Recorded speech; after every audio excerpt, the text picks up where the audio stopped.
Very good, very good, very good, very good, very good.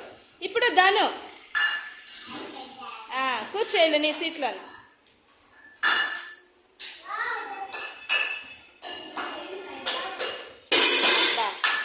Very good. అందరూ చేశారా శబ్దాలు? చూసారా స్టీలు పళ్ళెం మీద ఎక్కువ శబ్దము వచ్చింది, మరి ప్లాస్టిక్ దీని మీద తక్కువ సౌండ్ వచ్చింది. ఇప్పుడు మనం వేలుతో చెప్పుకున్నాం కదా సౌండ్స్, అలా చేయండి. ఒకటితోని సౌండ్ కొట్టండి వేలు మీద. ఒకటి ఒకటి వన్, ఒక వేలుతోని సౌండ్ వస్తుందా? రావడం లేదు. 2 వేలతో కొట్టండి, చిన్న సౌండ్ వచ్చింది. 3 వేలతో కొట్టండి, కొంచెం సౌండ్ వచ్చింది. 4 వేలతో కొట్టండి.